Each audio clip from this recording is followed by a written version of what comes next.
kajian kita. Kita masuk hadis yang ke-38. An Abi Hurairah radhiyallahu anhu qala Rasulullah sallallahu alaihi wasallam. Dari Abu Hurairah, semoga Allah meridainya, ia berkata, Rasulullah sallallahu alaihi wasallam bersabda, Inna Allah Ta'ala qala, sesungguhnya Allah Ta'ala berfirman. Ini namanya diskusi ya. Man 'ada li waliyan faqad adzantuhu bil harbi. Siapa yang memusuhi waliku, sungguh aku telah mengumumkan perang melawannya. Wa ma taqarraba ilayya 'abdi bi syai'in ahabba ilayya mimma aftaradtu 'alaihi. Dan tidaklah hambaku bertakarub kepadaku dengan sesuatu yang paling aku cintai dari apa yang aku wajibkan kepadanya.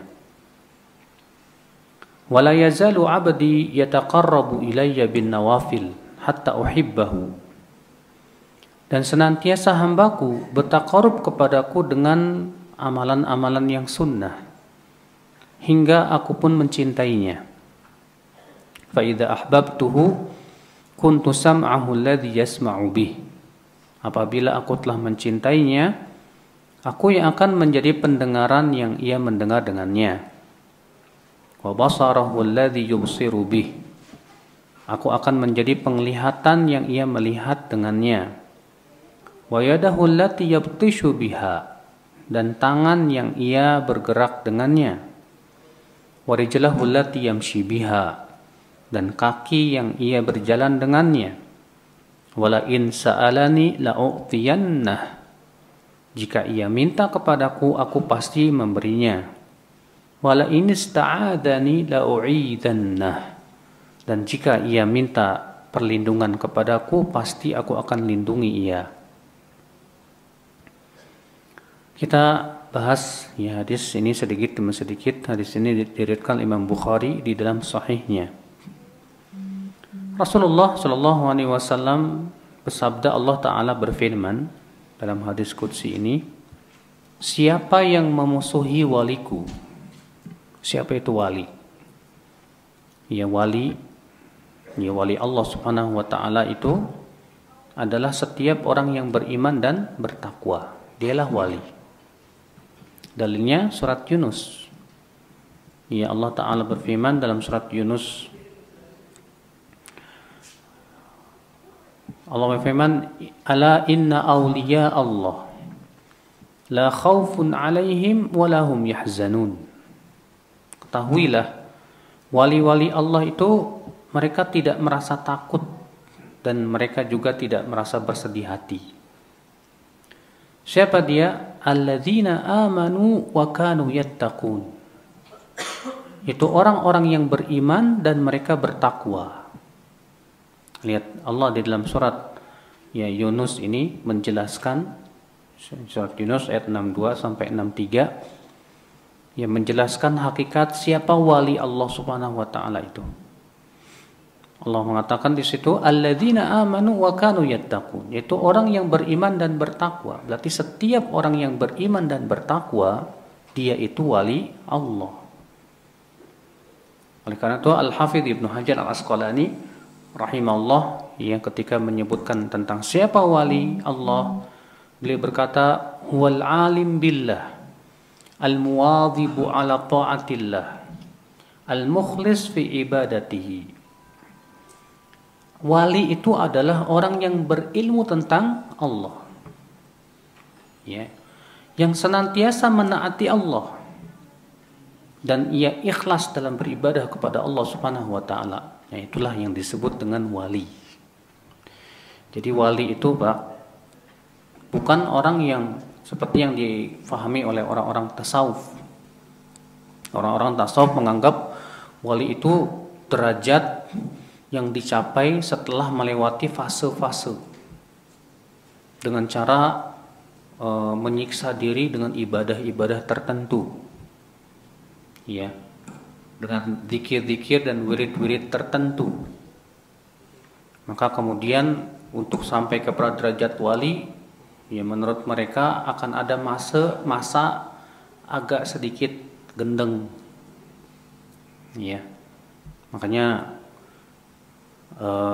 Al-Hafidh Adz-Dzahabi dalam kitab beliau Syiar A'lamin Nubala ketika menyebutkan biografi Sayyid Ahmad Al-Badawi, yang disebutkan bahwa Ahmad Al-Badawi ini ya termasuk kutub.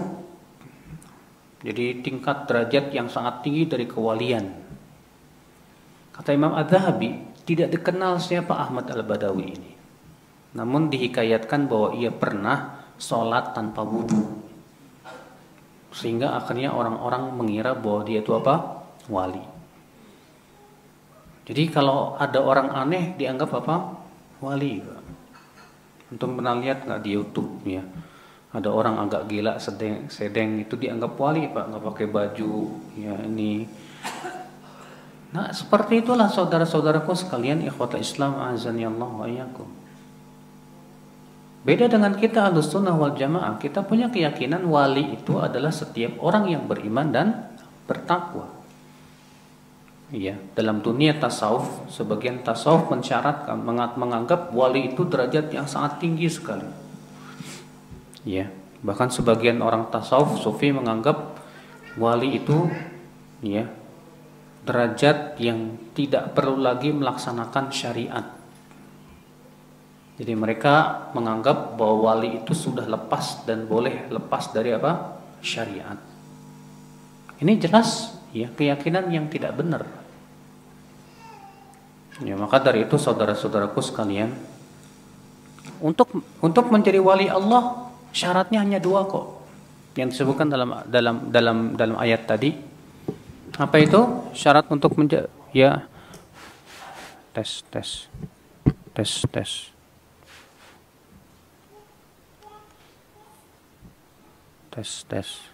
Kok mati? Tes.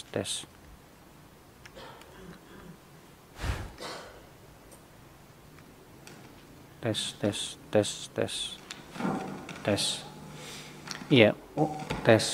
Untuk syarat menjadi wali Allah dalam Al-Qur'an tadi dalam surat Yunus ayat 62 63 gampang. Apa itu? Yang pertama beriman. Yang kedua apa? Bertakwa. Jadi siapapun dia yang beriman dan bertakwa, menurut Al-Quran dia wali Allah. Walaupun derajat kewalian itu bertingkat-tingkat. Ya, derajat kewalian itu bertingkat-tingkat. Ada yang Masya Allah, ya karena keimanan dia, ketakwaan dia yang luar biasa, sehingga Masya Allah dia sangat dicintai oleh Allah Subhanahu Wa Taala. Makanya dalam hadis ini Rasulullah SAW yang menyebutkan tentang derajat wali. Ini beliau bersabda. Nanti kita akan sebutkan, tapi kita akan bahas terus sedikit demi sedikit dari hadis ini ya. Kata Rasulullah SAW, Allah Ta'ala berfirman, tes. Man adali waliyan, siapa yang memusuhi waliku, sungguh aku telah mengumumkan perang melawan dia. Ini menunjukkan saudara-saudaraku sekalian ya, bahwa menyakiti dan memusuhi para wali Allah ini berat di mata Allah Subhanahu wa taala. Ya, dalam satu riwayat yang lain dengan lafaz man adali, siapa yang menyakiti wali-waliku. Maka saudara-saudaraku sekalian, ikhwata Islam azani Allah wa iyyakum. Maka dari itulah menyakiti seorang muslim yang beriman dan bertakwa kepada Allah Subhanahu wa taala itu dosanya besar di sisi Allah Subhanahu wa taala. Menyakiti hatinya, ya, menyakiti dengan lisan, menyakiti apalagi yang sifatnya dengan badan, berat di mata Allah ya. Makanya Rasulullah SAW ketika menyebutkan tentang seorang wanita yang banyak sholat malamnya, banyak puasa sunnahnya, banyak infaknya, sedekahnya, tapi dia menyakiti tetangganya, Rasulullah mengatakan apa? Dia dalam api neraka. Menyakiti. Menyakiti seorang muslim itu berat ya. Ya, maka jangan sampai kita menyakiti seorang muslim yang beriman dan bertakwa, baik dengan ucapan kita, dengan lisan kita, dengan perbuatan kita, dan yang lainnya. Kemudian Rasulullah SAW sabda, Allah Ta'ala berfirman, "Wa ma taqarraba ilayya 'abdi bi syai'in ahabbu ilayya mimma tarattu 'alaihi." Dan tidaklah hambaku bertakarub kepadaku dengan sesuatu yang lebih aku cintai dari apa yang aku wajibkan. Berarti ini menunjukkan saudaraku bahwa amal ibadah takarub yang paling dicintai oleh Allah itu amal ibadah yang hukumnya wajib. Oleh karena itulah di sinilah kita harus paham ya. Memahami hukum sebagaimana pernah kita bahas itu ya membantu kita untuk mengetahui mana dahulu yang kita lakukan. Oh, ini hukumnya apa? Wajib. Ini hukumnya apa? Sunnah. Oke, kalau yang wajib dan yang sunnah bertabrakan, kita dahulukan yang mana? Yang wajib dong. Jangan sampai kita mendahulukan yang apa? Yang sunnah. Ya. Maka di sini kita penting mengetahui dulu hukumnya ini apa nih? Hukumnya ini wajib atau hukumnya apa? Sunnah. Contoh misalnya, antum menuntut ilmu Allah, menuntut ilmu agama. Wah, masya Allah di hari Minggu nih ada beberapa tabligh akbar nih, ada beberapa kajian. Coba antum lihat, ya tema kajiannya yang wajib antum pelajari yang mana, yang tidak wajib yang mana, iya kan? Oh, yang ini tentang tauhid. Wah, kebetulan saya juga belum paham banget tentang masalah tauhid. Sementara belajar tauhid hukumnya fardu ain tidak, Pak? Fardu ain, ya kan? Ya. Maka tentu yang fardu ain lebih kita dahulukan daripada yang sifatnya fardu apa? Kifayah. Kita demikian ya akhwat Islam. Dalam beramal soleh itu harus paham betul mana yang sifatnya fardu ain, mana sifatnya fardu kifayah, mana yang sifatnya sunnah saja. Sehingga di saat itu kita dahulukan yang wajib. Seorang wanita misalnya, banyak ya di antara perempuan zaman sekarang beramal sebatas dengan perasaan. Asyik ke WhatsApp, suaminya manggil. Kata istrinya apa? Tak dulu napa, lagi WhatsAppan sebentar. Ya. Akhirnya apa? WhatsAppan wajib apa sunnah? Nggak wajib, nggak sunnah. Menyahut panggilan suami hukumnya apa? Wajib. Tapi apa yang terjadi karena perasaan lagi asyik dengan WhatsAppnya, akhirnya apa? Dilalaikan yang wajib. Akhirnya jatuh kepada dosa. Maka ini bahaya tidak? Nah inilah saudara-saudaraku sekalian. Ya. Ada orang kerja di kantor. Ya. Tapi dia pengen sholat duha. Akhirnya izin dulu, saya mau sholat duha. Sholat duha hukumnya apa? Sunnah. Melaksanakan kewajiban amanah kantor hukumnya apa? Wajib. Terus kok ya bela-belain sholat duha dan akhirnya meninggalkan yang sesuatu yang sifatnya diwajibkan? Gimana? Salah seperti ini saudaraku. Maka tentu kita harus lihat dan harus paham dulu mana yang wajib, mana yang sunnah. Dari situ kita tahu mana yang akan kita lakukan terlebih dahulu. Makanya ya Rasulullah SAW di sini mengingatkan, Allah Ta'ala berfirman apa? Tidaklah hambaku bertakarub kepadaku dengan sesuatu yang lebih aku cintai dari apa yang aku wajibkan kepadaku. Berarti amal yang paling Allah cintai apa? Yang wajib. Yang wajib juga bermacam-macam. Semakin kita butuh, semakin besar. Semakin besar pahalanya, semakin wajib atas diri kita. Ya, Anda sebagai seorang pedagang wajib nggak belajar ilmu tentang perdagangan? Harus. Ya, supaya kita tidak jatuh kepada perdagangan sistem ribawi, ya kan? Anda misalnya ya berkecimpung dalam dunia apa? Ya, ekonomi. Anda harus paham bagaimana ekonomi yang sesuai dengan syar'i. Anda misalnya sebagai seorang pekerja apapun juga wajib belajar dulu secara hukum syar'inya tentang masalah yang sedang kita geluti tersebut. Supaya apa? Supaya kita tidak jatuh dalam perkara yang ternyata apa? Diharamkan oleh syariat kita. Ya. Nah, ini saudara-saudaraku sekalian, ikhwata Islam azani Allah wa iyyakum. Jadi pahamilah apa sih kewajiban kita sebagai seorang hamba. Pahami apa sih amalan-amalan yang Allah wajibkan kepada saya. Iya, nah ini. Kita lanjutkan.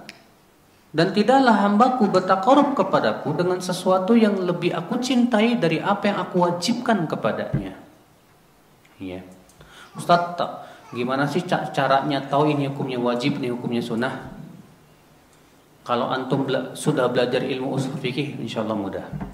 Bisa maksudnya. Tapi belum pernah ya. Ya udah kalau gitu tanya ustaz. Ustaz, ini hukumnya apa? Wajib apa sunnah? Iya. Dengan cara kita bertanya, kita akan tahu ini hukumnya wajib atau hukumnya apa? Sunnah. Iya. Kemudian kita lanjutkan. Wa ma yazalu 'abdi yataqarrab ilayya bin nawafil hatta uhibbah. Dan senantiasa hamba-hambaku bertaqarrub kepadaku dengan yang sunnah-sunnah hingga aku pun mencintainya. Ini menunjukkan saudaraku ya.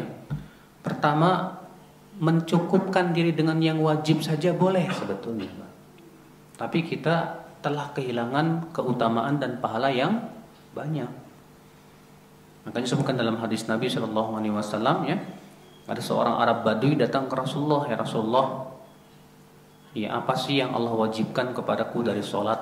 Kata Rasulullah, apa? Sholat 5 waktu. Apa ada yang lain ya Rasulullah? Tidak ada, kecuali kalau kamu mau sholat sunnah. Apa puasa yang wajib? Kata Rasulullah, puasa Ramadan. Apa ada yang lain ya Rasulullah? Tidak ada, kecuali kalau kamu mau puasa sunnah. Apa ada zakat yang wajib? Rasulullah menyebutkan tentang zakat yang wajib. Apa ada yang lainnya Rasulullah? Tidak ada, kecuali kalau kamu mau zakat yang sunnah. Apa kata orang ini? Kata orang ini, demi Allah ya Rasulullah, aku tidak akan menambah lebih dari ini dan aku tidak akan mengurangi. Artinya aku mau yang wajib aja udah, gak mau yang sunnah. Apa kata Rasulullah? Aflah in sadaq. Kalau dia jujur, dia beruntung. Artinya kalau kita mencukupkan diri dengan yang wajib-wajib saja, itu sudah kadar yang paling batas mencukupi, Pak. Kurang dari itu gak boleh. Tapi kalau kita tambah melebihi yang wajib, tapi juga kita tambah dengan yang sunnah-sunnah, maka ini sebab datangnya cinta Allah kepada kita. Ya. Maka di sini Rasulullah bersabda, Allah Ta'ala berfirman, dan senantiasa hambaku bertaqarrub kepadaku dengan yang sunnah-sunnah hingga aku pun mencintainya. Lihat, berarti akhi, kita mengamalkan yang sunnah itu bisa mendatangkan apa?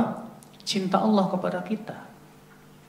Maka berusahalah, bukan hanya sebatas yang wajib kita lakukan, tapi juga yang sunnah kita jaga.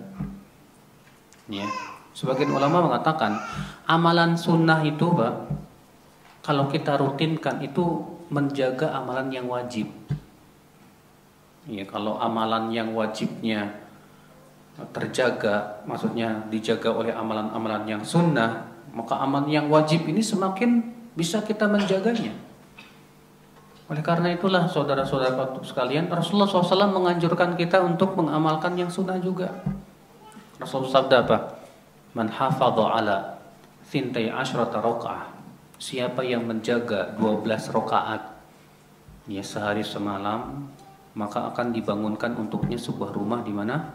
Di surga. Yaitu 2 rakaat sebelum subuh, 4 rakaat sebelum zuhur, 2 rakaat setelah zuhur, 2 rakaat setelah maghrib, 2 rakaat setelah isya. Rasulullah menganjurkan kita. Bahkan Rasulullah menjamin bahwa orang yang menjaganya akan dibangunkan untuknya sebuah rumah di surga. Masya Allah. Rasulullah juga menganjurkan kita untuk sholat tahajud, sholat witir, sholat duha. Demikian pula puasa-puasa sunnah dan yang lainnya. Kenapa? Karena subhanallah pahalanya besar. Ya, dalam hadis ini menunjukkan ya bahwa orang yang menjaga amalan yang sunnah itu adalah sebab datangnya cinta Allah kepada kita. Ya, masya Allah. Kita lanjutkan. Wa ma yazalu 'abdi yataqarrabu ilayya bin nawafil hatta uhibbah. Senantiasa hambaku bertaqarrub kepadaku dengan yang sunnah-sunnah hingga aku pun mencintai dia. Ini menunjukkan bahwa Allah mempunyai sifat cinta. Ya, Allah mempunyai sifat apa? Cinta, dan Allah mencintai hamba-hambanya yang saleh. Ya, sementara yang selama ini kita pelajari sifat Allahnya 20. Wujud, qidam, baqa, mukhalafatun lil hawadithi, wahadaniyat, wahdaniyat, kudrat, iradat, basar, terus dan yang lainnya sampai 20 ya. Ada nggak sifat cinta di situ? Nggak ada. Nggak ada. Ya, berarti kalau misalnya kita beriman hanya 20 sifat saja, konsekuensinya apa? Kita harus menolak sifat yang sangat banyak. Contohnya di antaranya sifat cinta. Ya. Di dalam sifat 20 ada sifat ridho tidak? Nggak ada.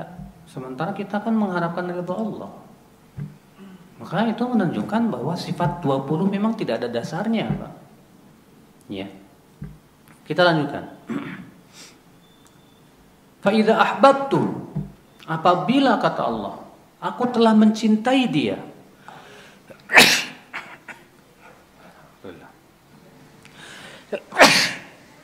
Alhamdulillah. Apabila aku telah mencintai dia, mencintai si hamba ini, kuntu sam'ahu alladhi yasma'u bi, maka aku akan menjadi pendengaran yang ia mendengar dengannya, penglihatan yang ia melihat dengannya, tangan yang ia bergerak dengannya, dan kaki yang ia berjalan dengannya. Ya, apa maksudnya? Allah akan menjadi tangan yang ia melakukan dengannya. Al-maqsud anna man ijtahada bitaqarrub ila Allah bil fara'id thumma bin nawafil qarrabahu Allah ilaihi wa raqqah min darajatil iman ila darajatil ihsan fayasir ya'budullah ka'annahu yarah fala tanba'is jawarihuhu illa bima yuhibbuhu maulah fa in nafaqa lam yantiq illa bima yurdillah wa in sami'a lam yasma' bima yuskhitullah wa in nadhara lam yanzur ila ma harramallah wa in batasha lam yabtush illa lillah wa hakadha. Kata beliau, maksudnya orang yang bersungguh-sungguh ya bertakarub kepada Allah baik dengan yang wajib maupun dengan yang sunnah, maka Allah akan naikkan derajatnya dengan derajat yang tinggi. Sehingga apa? Sehingga ia beribadah kepada Allah dengan betul-betul seakan-akan ia melihat Allah Subhanahu wa taala. Sehingga apa? Ia tidak ingin melihat kecuali apa yang diridhai oleh Allah. Ia tidak ingin mendengar kecuali apa yang diridhai oleh Allah. Tangannya tidak ingin digerakkan kecuali apa yang mendatangkan ridha Allah. Kakinya tidak ingin ia langkahkan kecuali menuju perkara yang membuat Allah ridha kepada dirinya. Itu maksudnya, Pak. Ya. Jadi kalau Allah sudah mencintai seorang hamba itu ya, tandanya apa? Tandanya orang yang dicintai oleh Allah.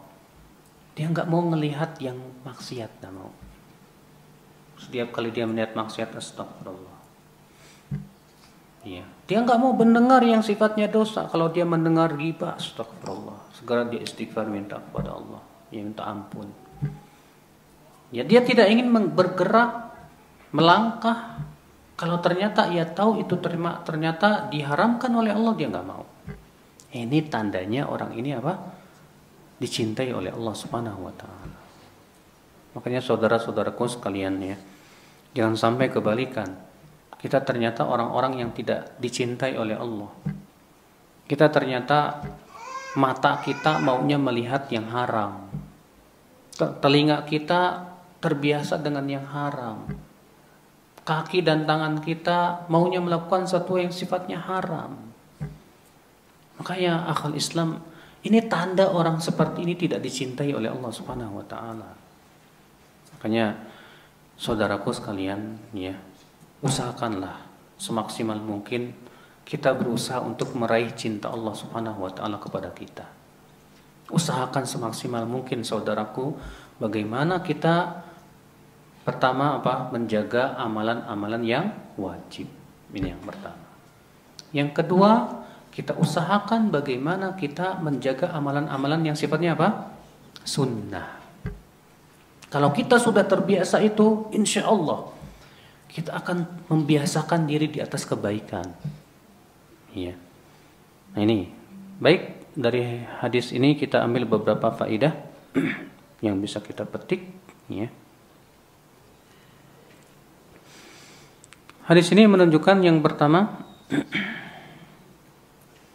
Itsbatul wilayah lillahi azza wa jal. Inna lillahi ta'ala awliya. Penetapan bahwasanya Allah memiliki wali-wali di muka bumi ini. Ya. Penetapan. Tes. Tes. Tes.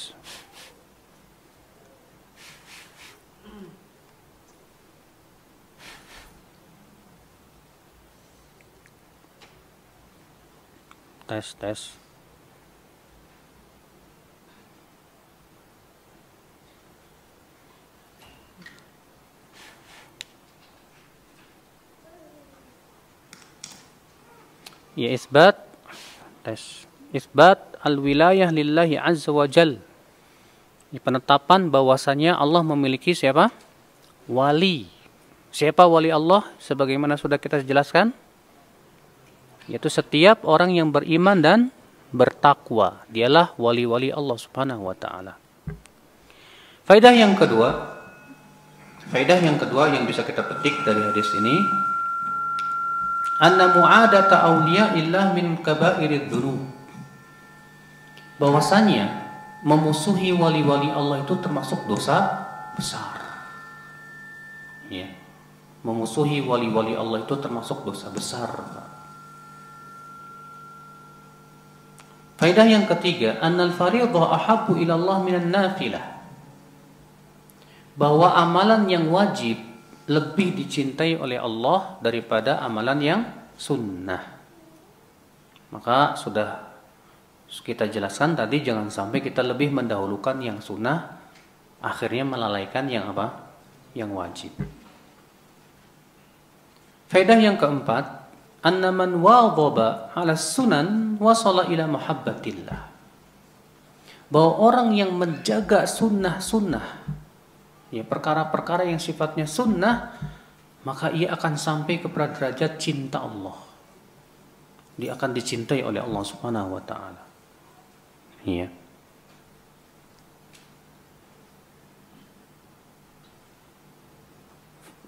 Kita lanjutkan, saudaraku, ini sebetulnya belum selesai ya. Masih ada lanjutannya yang belum kita ini. Kemudian Rasulullah SAW bersabda, Allah Ta'ala berfirman, wala in sa'alani la'u'tiyannah wala in ista'adani la'u'idhannah. Jika ia minta kepadaku, aku pasti akan kabulkan permohonannya. Dan jika ia meminta perlindungan kepadaku, pasti aku akan lindungi dia. Ini menunjukkan, saudaraku, ya, orang kalau sudah dicintai oleh Allah, maka doanya dikabulkan oleh Allah. Ya. Tapi apakah kalau kita berdoa lalu dikabulin sama Allah, tandanya Allah sudah cinta sama kita? Entah dulu. Ya, terkadang Mbak, kita berdoa kepada Allah tapi caranya tidak sesuai dengan syariat Allah. Ternyata Allah kabulkan doa kita karena Allah tidak suka kepada kita. Bisa jadi. Contoh, ada orang pergi ke kuburan, lalu dia minta-minta di kuburan, Mbak. Pulang dari kuburan ternyata apa? Terkabul doanya, ya kan? Kalau dia bilang, wah ini berkah kuburan nih, ya, kok bisa dikabulkan? Maka yang seperti ini bukan berarti tanda Allah cinta kepada dia, belum tentu. Bisa jadi itu apa? Istidraj namanya, diulur. Sebagaimana dalam riwayat Imam Ahmad, idza ra'aitallah a'ta lil 'abdi ma ahabba minad dunya. Apabila kamu melihat Allah memberi kepada seorang hamba apa yang dia mau dari kehidupan dunia, ya, bahwa muqimun ala maksiati, sementara si hamba ini terus-menerus berbuat dosa, fa innama huwa istidraj, maka itu hakikatnya Allah ulur dia. Allah apa? Mengulur dia supaya tambah sesat. Ya. Ada orang, pernah waktu itu saya lagi membahas tentang masalah riba, bahwa memakan riba itu, memakan makanan haram itu menyebabkan doa kita tidak dikabulkan.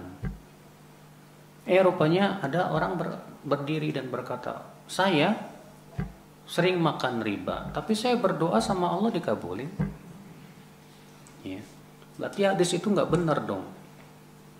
Saya bilang, Pak, kalau Bapak sering makan riba terus Bapak minta sama Allah dan ternyata Allah kabulkan doa Bapak, itu bukan pertanda Allah cinta sama Bapak. Loh, kok bisa gitu? Iya. Itu tanda, artinya Allah tidak suka kepada Bapak. Lalu saya bawakan hadis tadi. Apabila kamu melihat Allah memberi kepada seorang hamba apa yang dia mau dari kehidupan dunia, sementara ia terus-menerus berbuat dosa, maka kata Allah apa? Kata Rasulullah apa? Ketahuilah itu adalah istidraj. Apa itu istidraj? Diulur agar tambah apa? Sesat. Iya. Nah ini saudara-saudaraku sekalian. Tapi kalau kita ternyata alhamdulillah doa-doa kita dikabulkan oleh Allah karena ketakwaan kita, karena keimanan kita, karena ketaatan kita, maka insya Allah itu tanda Allah cinta kepada kita. Iya. Nah inilah saudara-saudaraku sekalian. Kata Rasulullah, wala in ista'adani wala in sa'alani la'utiyannah. Jika ia minta kepadaku, aku akan pasti memberinya. Dan jika ia minta perlindungan kepadaku, aku pasti lindungi dia.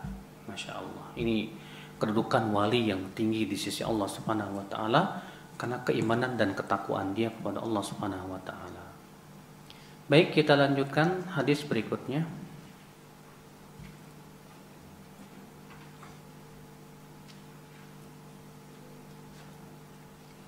Hadis 39.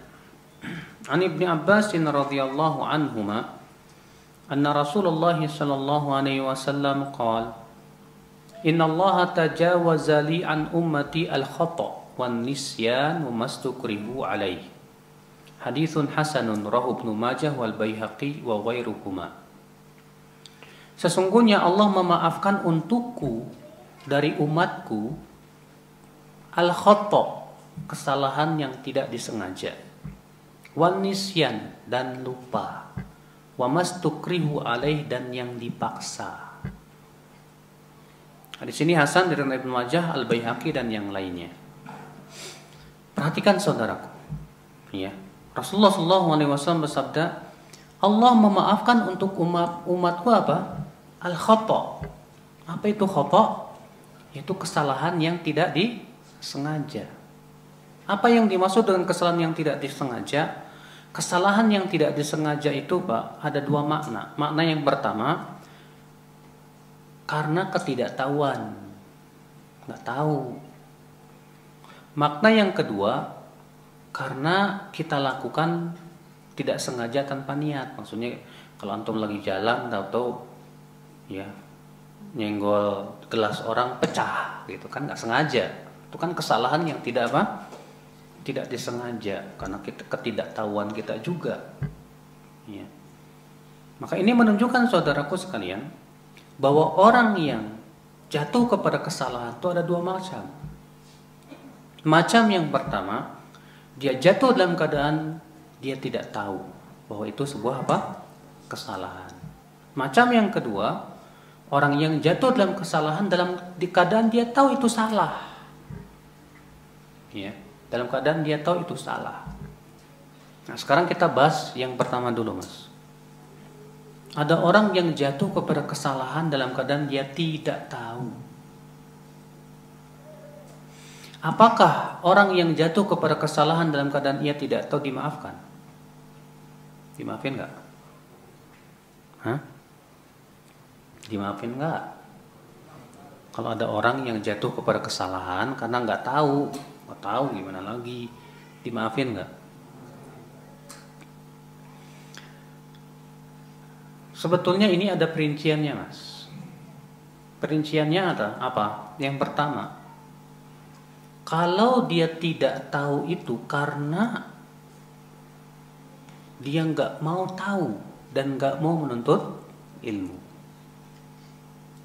maka yang seperti ini kata para ulama nggak dimaafin. Dia berdosa karena dia apa?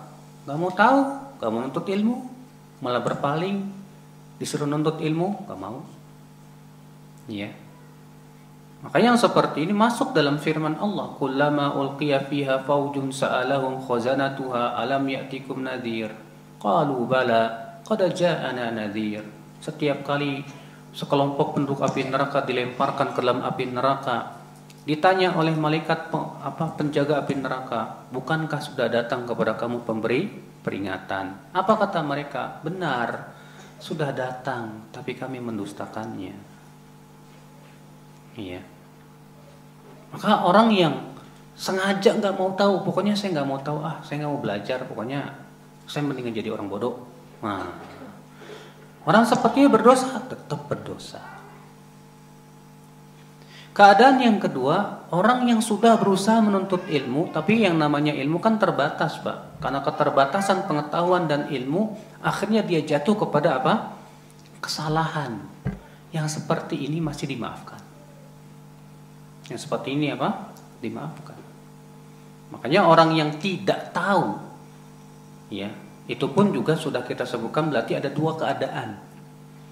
Orang yang tidak tahu dalam artian gak mau tahu, gak mau belajar, berpaling dari menuntut ilmu, maka yang seperti ini saudaraku tidak dimaafkan oleh Allah. Dia berdosa karena dia berpaling dari menuntut ilmu. Yang kedua, orang yang tidak tahu bukan karena dia meremehkan menuntut ilmu, bukan. Dia sudah berusaha menuntut ilmu. Maka yang seperti ini apa? Dimaafkan. Ya. Nah, inilah saudaraku sekalian. Makanya kalau kita perhatikan dalam kitab-kitab para ulama, mereka membedakan antara tempat yang di situ sedikit ulama dengan tempat yang di situ banyak ulama dan ilmu. Kalau di tempat yang di situ banyak ilmu dan ulama, maka pemberian maaf dengan kebodohan menjadi sedikit. Tapi kalau di situ tidak ada ulama, jauh dari ilmu dan ulama, seperti mereka yang tinggal di pedalaman sana, maka pemberian maaf dengan kebodohan menjadi luas, kata mereka. Nah, inilah saudaraku sekalian, ikhwata Islam, ya. Saya pernah tuh habis kajian ada bapak-bapak datang ke saya, Ustaz, saya nggak mau nuntut ilmu, Ustaz. Kenapa, Pak? Karena kan orang bodoh dimaafin. Saya kalau menuntut ilmu saya tahu, lalu saya langgar, saya berdosa. Tapi kalau saya nggak tahu, saya nggak berdosa. Jadi mendingan saya nggak nuntut ilmu lah sekalian. Saya bilang ke dia, nggak bisa begitu, Pak. Ya, bukankah Allah sudah mengutus para nabi dan rasul? Bukankah Allah sudah menurunkan Al-Quran dan hadis? Kalau kita sengaja tidak mau menuntut ilmu, padahal ulama banyak, ilmu tersebar, kita mudah juga untuk apa? Ya, mencarinya. Tapi kita sengaja berpaling, nggak mau menuntut ilmu, maaf, bodohnya Anda tidak diterima oleh Allah Subhanahu Wa Taala. Maka dari itulah saudaraku, setiap kita wajib menuntut ilmu. Allah dan Rasulnya mewajibkan kita menuntut ilmu tidak? Ya, Rasulullah bersabda, talabul ilmi faridatun ala kulli muslim. Menuntut ilmu wajib atas setiap muslim. Jangan dipahami ini ilmu dunia. Tapi yang dimaksud di sini ilmu agama yang paling utama. Ilmu dunia juga penting, tapi ilmu agama yang paling penting, saudaraku. Makanya, ya, wajib setiap kita menuntut ilmu, harus itu. Jangan sampai kita ridho dengan kebodohan. Jangan sampai kita tidak tahu dalam perkara yang ternyata Allah wajibkan. Ya, apa sih ilmu yang diwajibkan kepada kita? Al-Hafidz Ibnu Abdul Bar menyebutkan bahwa ilmu yang wajib dipelajari itu ada dua macam. Ya, ilmu agama yang wajib dipelajari oleh setiap kita itu ada dua macam. Macam yang pertama yaitu ilmu yang meluruskan keimanan kita, di mana iman kita tidak bisa lurus kecuali dengan ilmu tersebut. Maka yang seperti ini wajib kita pelajari. Ya, seperti apa? Berilmu tentang Allah, tentang hari akhirat, tentang Rasulullah, tentang kitab-kitabnya, ya. Wajib ini. Sebab kita tidak mungkin lurus imannya kecuali dengan mempelajari itu. Yang kedua, kata Ibnu Abdul Bar, yang wajib dipelajari apa? Itu semua kewajiban yang kita tidak lepas setiap harinya dalam hidup kita. Setiap hari kita makan nggak, Pak? Setiap hari kita pakaian nggak, Pak? Setiap hari kita sholat nggak, Pak? Setiap hari kita wudhu tidak, Pak? Nah, yang setiap hari kita selalu melakukannya, maka itu hukumnya fardu ain, wajib dipelajari. Setiap kita wajib belajar. Saudara-saudaraku sekalian, ikhwatul Islam, azani Allah wa iyyakum. Nah ini, ya saudara-saudaraku. Jadi Allah memaafkan untuk umatku 3 perkara. Yang pertama apa?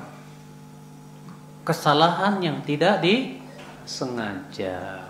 Kesalahan yang tidak disengaja yaitu karena kebodohan, ketidaktahuan. Namun, apakah setiap kebodohan itu dimaafkan? Ini ada perinciannya. Ya. Saudara-saudaraku sekalian, kesalahan, Pak, itu hanya sebatas menghilangkan dosa. Ketidaktahuan hanya sebatas menghilangkan apa? Dosa. Tapi tidak menggugurkan apa? Tidak menggugurkan had dalam Islam. Contoh, kalau antum lagi berburu kijang, pas dipanah, tahu-tahu lewat orang, kena orang meninggal. Berarti itu namanya apa? Membunuh tanpa sengaja, iya nggak? Berdosa tidak antum? Nggak dosa. Tapi wajib bayar diat nggak? Wajib. Tetap tidak apa? Tidak hilang kewajiban dalam hal mengganti. Antum lagi jalan, tahu-tahu tangan antum nyenggol gelas orang, pecah. Gelasnya ternyata gelas mahal. Iya. Antum nggak dosa, tapi tetap ada kewajiban apa? Ganti. Iya. Kewajiban mengganti. Nah ini saudaraku ya, ikhwata Islam. Sesungguhnya Allah memaafkan untuk umatku yang pertama kesalahan yang tidak disengaja, yaitu akibat kebodohan. Yang kedua an-nisyan, apa itu? Lupa. Alhamdulillah, Pak. Kita dikasih lupa itu nikmat, Pak. Nikmat enggak? Nikmat, Pak, dikasih lupa itu. Dengan lupa Bapak bisa melupakan banyak kesalahan saudara kita. Bapak melupakan banyak kesalahan istri kita. Ya. Banyak melupakan kesalahan pasangan kita. Coba kalau ingat terus, payah juga ya kan? Tapi dengan adanya lupa, alhamdulillah Allah berikan nikmat kepada kita. Ya. Dengan adanya lupa, Allah maafkan kita sehingga kita tidak berdosa. Ya. Kalau antum lagi puasa nih, pas lagi puasa lupa, antum makan 1 piring. Habis selesai 1 piring, baru ingat, astagfirullahaladzim, saya lagi puasa. Batal nggak puasanya, Pak? Puasanya nggak batal. Kata Rasulullah SAW, man akala aw syariba ya nasiyan wa huwa shaim falyutimma shaumah fa innama at'amahu Allah wa saqah. Siapa yang makan dan minum lupa padahal dia sedang puasa, hendaklah ia menyempurnakan apa? Puasanya, karena Allah sedang memberikan makan dan minum kepadanya. Tuh lihat, Masya Allah. Iya. Karena lupa Allah maafkan kita. Alhamdulillah. Ya. Cuma apa? Ada lupa yang tercela, yaitu lupa karena keteledoran. Contohnya apa? Contohnya kita sudah banyak ngapalin Quran, terus kita lupa gara-gara keteledoran kita, gak mau murojaah, males-malesan. Seperti ini kata para ulama tercela, walaupun tidak berdosa, tapi apa? Tercela. Karena hafalan Quran itu bisa mempengaruhi derajat kita di surga tidak? Ya, pahalanya besar, tapi kemudian dia lupakan karena kemalasan dia dan tidak mau murojaah. Kata para ulama sebabnya tercela ya akhwat Islam. Maka dari itulah saudara-saudaraku sekalian ya, lupa itu ternyata ada yang tercela, yaitu melupakan sesuatu yang sifatnya kebaikan untuk diri kita, saudaraku. Ya. Ada lagi lupa yang memang terpuji. Apa itu? Melupakan kesalahan orang. Udah lupakan aja lah. Kita nggak usah ingat-ingat kesalahan orang, nggak usah ingat-ingat kesalahan istri atau suami dan yang lainnya. Kita lupakan bas. Itu kata para ulama terpuji. Bahkan kata Imam Ahmad bin Hambal apa? Aku mendapati 1/17 akhlak seorang mukmin itu pada sifat taghaful. Apa taghaful? Yaitu mudah melupakan kesalahan saudaranya. Iya. Kita kalau menjadi orang yang mudah melupakan saudara, melupakan kesalahan saudara, masya Allah. Ini bagus Pak. Ini sifat yang yang terpuji saudara-saudaraku sekalian. Nah, ikhwata Islam azani Allah wa iyyakum. Ada juga Pak, lupa akibat hukuman dari Allah. Allah jadikan dia pelupa banget, akhirnya sampai kepada derajat pikun. Kenapa? Hukuman dari Allah. Akibat daripada dulu dia sering berbuat maksiat. Ya, pikirannya selalu memikirkan hal-hal yang diharamkan oleh Allah. Akhirnya sebagai hukuman terhadap dia, Allah jadikan dia banyak lupa. Bisa jadi itu. Kenapa tidak? Ya akhwat Islam, saudara-saudaraku sekalian, ikhwatul iman. Nah, ini saudaraku. Kita lanjutkan. Sesungguhnya Allah memaafkan untukku dari umatku kesalahan yang tidak disengaja dan lupa dan yang dipaksa. Jadi kalau dipaksa, Pak, maka ini hukumnya juga dimaafin. Tapi paksaan yang kayak gimana? Yaitu paksaan yang tidak ada lagi pilihan. Misal, kalau kamu tidak minum arak ini saya tembak mati kamu. Terpaksa namanya, Pak. Ya gimana lagi? Iya. Maka yang sifatnya terpaksa boleh kata para ulama, tapi dengan catatan. Yang pertama, kita dipaksanya bukan untuk memberikan mudarat orang lain. Contoh, kalau kita dipaksa, kalau kamu tidak bunuh dia, saya bunuh kamu. Apakah boleh dengan istilah saya terpaksa bunuh dia daripada saya yang dibunuh? Oh, enggak boleh. Dalam keadaan seperti ini kedudukannya sama. Maka pada waktu itu enggak boleh kita membunuh orang lain. Lebih baik kita yang dibunuh daripada kita membunuh orang lain. Haram dalam Islam. Ya. Yang adapun kalau paksaannya akal Islam, itu paksaan yang yang masih ada padanya pilihan yang bisa kita salah satunya ambil. Itu bukan paksaan hakikatnya, saudaraku. Makanya ya paksaan itu dimaafkan. Makanya kalau jual beli terpaksa sah tidak, Pak? Jual beli terpaksa sah nggak, Pak? Nggak sah kata para ulama. Kenapa? Karena syarat jual beli itu harus saling ridho. Ini terpaksa. Ya. Kadang ada seorang ibu maksa-maksa ya, pedagangnya biar ayolah Pak, segini aja Pak, segini aja Pak. Kenapa Pak? Mahal amat sih Pak, segini Pak. Akhirnya si pedagangnya karena kesel ya udah daripada ini ya. Terpaksa dikasih. Nggak boleh itu, Pak. Karena itu namanya jual beli terpaksa, dan jual beli terpaksa itu tidak sah dalam Islam. Ya. Kemarin ada orang ngubungin saya, Ustadz, kita mau beli tanah ini Ustadz. Untuk keperluan apa? Untuk keperluan ya ini kebaikan insya Allah. Tapi orangnya ngasih harganya sekian Ustadz, mahal. Tapi dia itu kenal sama antum Ustadz.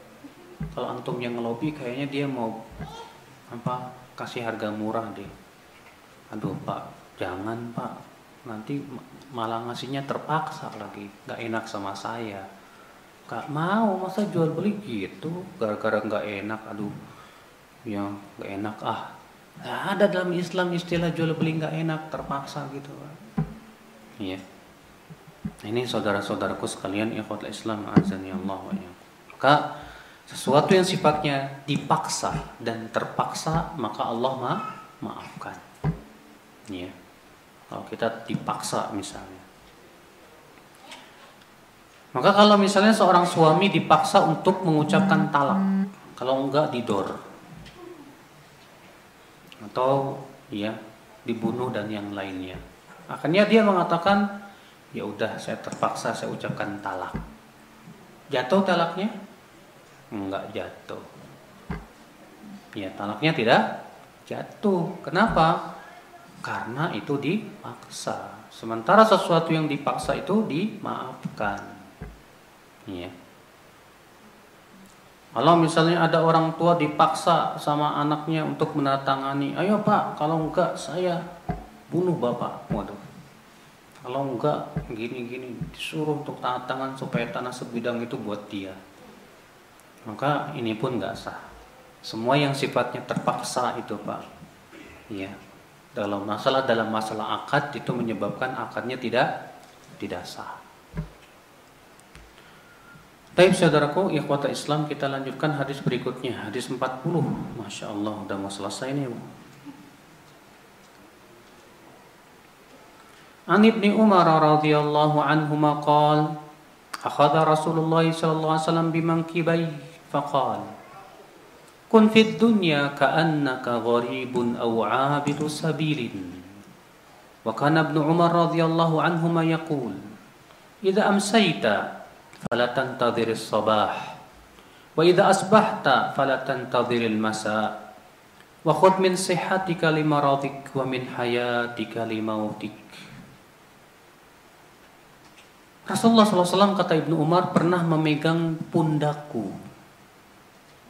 Lalu Rasulullah bersabda, jadilah kamu di dunia seakan-akan kamu orang asing atau penyeberang jalan, musafir maksudnya, yang sedang safar. Dan adalah Ibnu Umar berkata, apabila kamu berada di waktu sore, jangan tunggu-tunggu waktu pagi. Dan apabila kamu berada di waktu pagi, jangan tunggu-tunggu waktu sore. Ambillah kesempatan masa sehatmu sebelum sakitmu, dan ambil kesempatan masa hidupmu sebelum meninggalmu. Ini Masya Allah ya akhi, memberikan kepada kita bimbingan bagaimana sih kita hidup di dunia itu. Iya. Rasulullah SAW memegang dua pundak Ibnu Umar. Ini Masya Allah ya, Rasulullah SAW kepada para sahabatnya, dipegangnya pundak Ibnu Umar. Lalu Rasulullah bersabda, jadilah kamu hidup di dunia ini seperti apa? Orang asing, pengembara, atau abirus sabil, atau orang yang sedang safar perjalanan. Ya, coba Pak bayangkan, kalau antum berangkat dari Jakarta ke Bandung atau dari Bandung ke Jakarta, dalam perjalanan itu antum betah nggak Pak? Atau pengen cepat sampai? Ya pasti pengen kita Pak, pengen cepat sampai. Kita nggak mau berlama-lamaan, capek-capean, ngapain sih? Ya, kita pengen segera sampai. Demikian pula kita hidup di dunia. Kita hidup di dunia itu jangan sampai betah. Aduh, kayaknya pengen hidup 1000 tahun 1000 tahun lagi misalnya. Jangan ya. Ya, antum kalau ditugaskan oleh perusahaan pergi ke Jepang dalam seminggu, selama seminggu itu apa antum betah di sana? Enggak. Antum akan segera ingin pulang kembali ke anak dan istri, iya kan? Pasti seperti itu ya. Itulah ya, hendaknya kita hidup di dunia pun seperti itu. Ya, banyak sekali akhi yang menyebabkan kita ini tidak bisa seperti itu. Apa itu? Yang pertama, kita terlalu tenggelam dalam syahwat. Kalau kita terlalu tenggelam dalam syahwat, makan, minum, dan yang lainnya yang sifatnya syahwat, Itu menyebabkan apa, Pak? Kita akan merasa cinta dunia. Kalau kita sudah cinta dunia, apa yang terjadi, Pak? Berat kepada kehidupan akhirat. Berat beramal soleh. Berat, saya. Antum kalau sudah asyik mikirin sesuatu ya, misalnya antum lagi jatuh cinta, ya, ingetin si dia aja. Bagi antum lebih asyik daripada ingat Allah. Lebih asyik daripada berzikir kepada Allah. Itu pasti, akhi. Ada sesuatu yang lebih mengasyikkan di hati kita, menyebabkan hati kita akan berpaling dari yang lainnya. Maka dari itulah saudara-saudaraku sekalian ya, agar kita seperti yang Rasulullah sebutkan di sini, hiduplah kamu di dunia dalam keadaan kamu seperti apa? Orang asing atau orang yang sedang dalam perjalanan musafir. Caranya bagaimana? Caranya yang pertama, saudaraku, pahamilah tentang hakikat kehidupan apa? Dunia. Bahwasanya dunia ini hina. Dunia ini rendah. Dunia ini Masya Allah tidak ada nilainya di mata Allah Subhanahu wa ta'ala. Dunia ini fana. Kita akan segera meninggal. Setiap jiwa pasti akan merasakan apa? Kematian. Kullu nafsin dha'iqatul maut. Ya.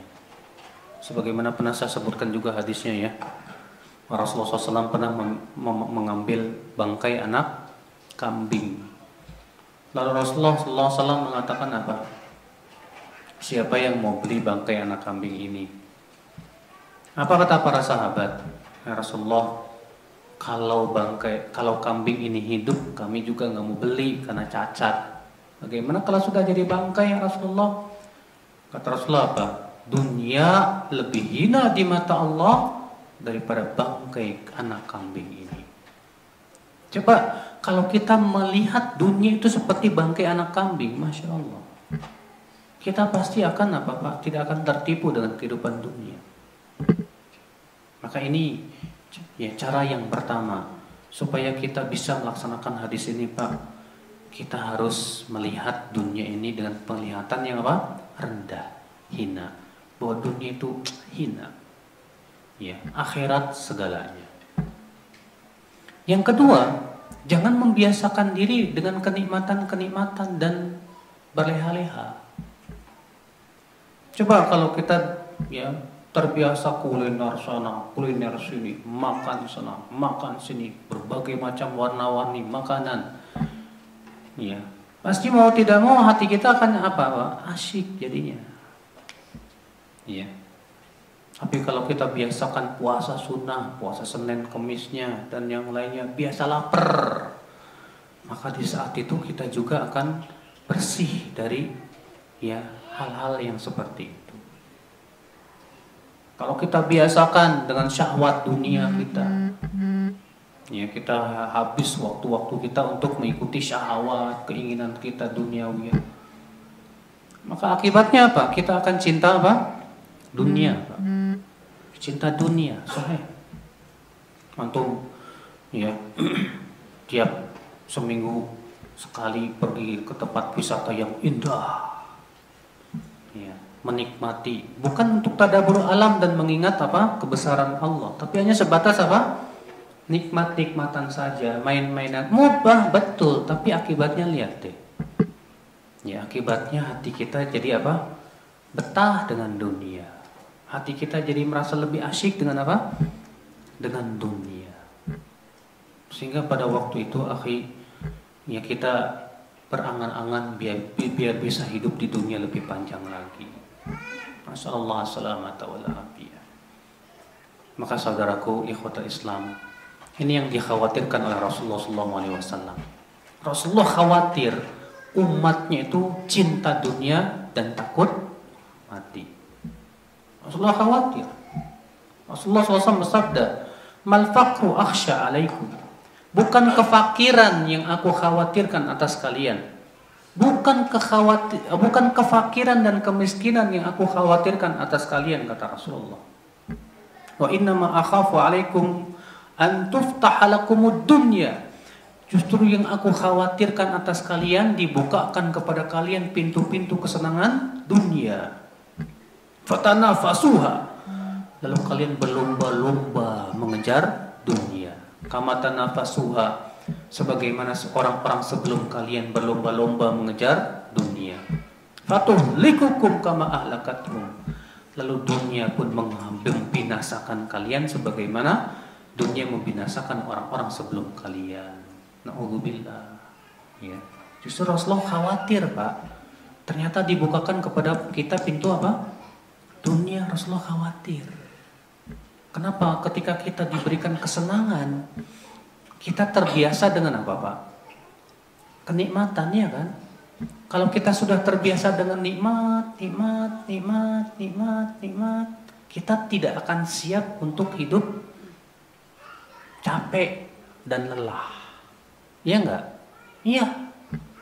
Akhirnya apa? Mau ibadah lelah dikit aja males. Mau ibadah lelah sedikit males. Maunya kenapa? Karena sudah terbiasa berleha-leha, enak-enakan, tenang-tenangan. Ya pas mau diajak haji yuk, capek ah. Nanti di sana desak-desakan, nanti di sana gimana, nanti yang dia pikirkan apa, Pak? Yang dia pikirkan cuma, aduh gimana nanti berat, ya desak-desakan, nanti kencingnya di mana. Yang dipikirkan itu jadinya apa yang terjadi? Berat. Karena sudah melihat sesuatu berat duluan, akhirnya apa, Pak? Ke hati pun jadi apa? Berat. Kenapa? Karena kita nggak siap. Kita sudah terbiasa enak, nikmat. Iya. Saudara-saudaraku sekalian, ikhwata Islam, azani Allah wa iyyakum. Makanya Rasulullah SAW mampu loh. Rasulullah mampu minta kepada Allah kerajaan. Tapi ternyata Rasulullah SAW tidurnya saja, kasurnya, kata Umar bin Khattab, ya terbuat dari apa? Pelepah kurma. Kalau Rasulullah SAW tidur di atasnya berbekas, masya Allah. Ya, bukan berarti kita begitu ya. Oh, kalau gitu saya nanti Ustadz mau bikin kasur kayak gitu ya. Ya kalau kamu mau ngikutin Rasulullah bagus, silahkan aja. Ya, cuman masalahnya Pak, kita juga jangan berlebihan beli misalnya kasur yang puluhan juta. Saking nikmatnya tahajudnya lewat terus, Pak. Mau sholat tahajud berat bener. Kenapa? Ya, kasurnya empuk banget, enak, masya Allah. Ya, pakai AC, pakai ini, aduh, masya Allah. Mau bangun tahajud kayaknya mikir-mikir gitu kan. Kenapa? Berat. Ada yang menyebabkan kita berat. Apa itu? Badan kita merasakan nikmat dengan syahwat dunia itu.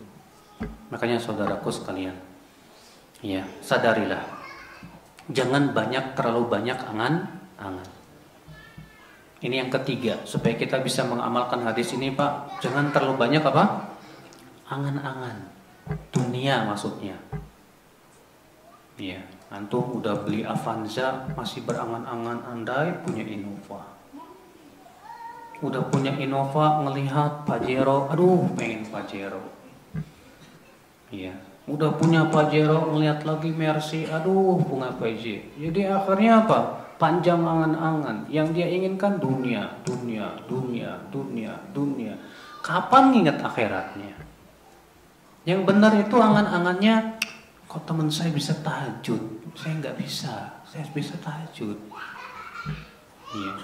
Masya Allah, teman saya bisa puasa Senin Kemis, saya kok nggak bisa. Nah, yang kayak ginian benar, Pak. Kalau angan-angan kita seperti itu bagus, Masya Allah. Iya. Tapi kalau kita angan-angannya cuma dunia, akhirnya apa, Pak? Kita akan lupa kepada apa? Kehidupan akhirat, dan kita akan terus sibuk mengejar apa? Dunia dan dunia.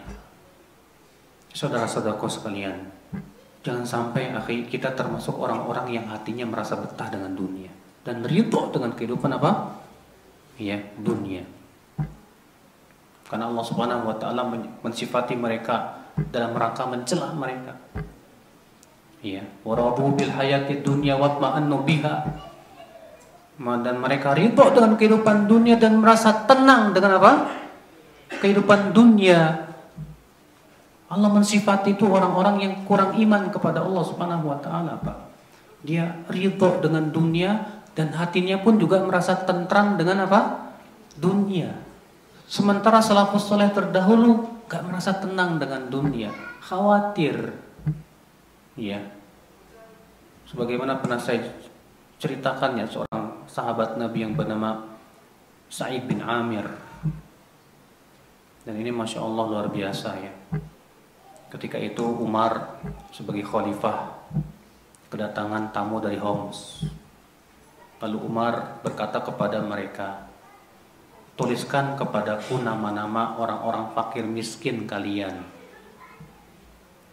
Ditulislah yang pertama, ditulis Sa'id bin Amir. Umar bertanya, ini siapa Sa'id bin Amir? Kata mereka apa? Gubernur kami. Hah? Gubernur kalian miskin? Iya. Masya Allah. Ada gubernur miskin, Pak.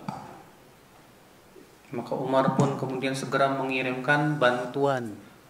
Ya, mengirimkan apa? Bantuan dana. Ya, 100.000 dinar. Dirham. Dikirimkan. Sesampainya di Sa'id bin Amir, dibuka ternyata isinya uang. Apa kata Sa'id? Innalillahi wa inna ilaihi raji'un. Kata istrinya, ada apa? Ada musibah apa? Apa kata Sa'id? Dakhalat alayya dunya litusida akhirati. Ini ada dunia yang mau masuk ke hatiku. Ya, untuk merusak apa? Akhiratku. Masya Allah. Sampai Sa'id takut ngelihat harta itu, takut gitu, Pak. Kalau kita kan Masya Allah kan. Ya. Kalau para sahabat ngelihat harta itu yang mereka pikirkan pertama apa? Nih hisabnya gimana di hari akhirat? Kalau kita ngelihat harta udah hijau duluan kan, nggak pernah mikir hisab, bodoh amat, nantilah gampang. Ya, insya Allah ini tanda Allah ridho sama saya. Ya, sehingga kita nganggap seakan-akan kalau kita banyak duit itu tanda Allah cinta kepada saya. Masya Allah. Nah inilah saudaraku, memang beda ya antara kita dengan mereka. Kalau mereka para sahabat menganggap akhirat segala-galanya, sementara kita menganggap akhirat sesuatu yang sampingan saja. Masallallahu salamata wal afiyah. Kita mohon kepada Allah keselamatan saudaraku. Lalu Ibnu Umar berkata, menafsirkan hadis tadi, idza asbahta, kalau kamu berada di waktu pagi, jangan menunggu waktu apa? Sore. Artinya, kalau kamu ada kesempatan di waktu pagi, jangan kamu berangan-angan gampang nanti sore aja. Emangnya kamu yakin ajal kamu sampai sore apa? Jangan. Segera ambil kesempatan di waktu pagi untuk beramal soleh, segera beramal soleh. Karena kita tidak tahu ajal kita sampai kapan, Pak. Iya. Kata Ibnu Umar, kalau kamu berada di waktu pagi, jangan tunggu-tunggu waktu sore. Kalau kamu berada di waktu sore, jangan kamu tunggu-tunggu waktu apa? Pagi. Ambillah kesempatan masa sehatmu sebelum sakitmu. Dan ambil kesempatan masa hidupmu sebelum apa? Wafatmu. Demikian seorang mukmin. Seorang mukmin itu akhir bersungguh-sungguh dalam menggunakan waktu-waktunya. Seorang mukmin ya akhwat Islam azan ya Allah wa yakum berpikir bagaimana dia menggunakan waktunya dalam ridho Allah Subhanahu wa taala. Makanya saudaraku sekalian ikhwatul Islam azan ya Allah wa yakum, ya. Kalau kita terbiasa berkata apa? Nanti gampang besok. Nanti gampang besok. Sekarang Anda berkata nanti, besok pun kamu akan berkata nanti. Iya, betul. Kalau misalnya kamu berkata hari ini, besok gampang. Besok pun kamu akan berkata apa? Besok gampang, besok gampang. Terus dan terus. Tidak ada. Mukmin itu tidak ada istilah mengulur-ngulur, mengundur-mundur, tidak ada. Mukmin itu menganggap sekarang kesempatan untuk beramal saya ambil. Segera beramal saleh. Makanya ya Al-Hasan Al-Basri berkata apa? Iyyak wat taswif fa innaka fi yaumik wa lasta fi ghadik. Jauhi oleh kamu taswif, mengundur-undur, mengulur-ngulur, nanti. Kenapa? Karena kamu sedang berada di hari ini, bukan di hari esok. Kalau hari esok masih ada dan kamu bisa menggunakan hari ini, maka kamu bisa menggunakan hari esok seperti hari ini.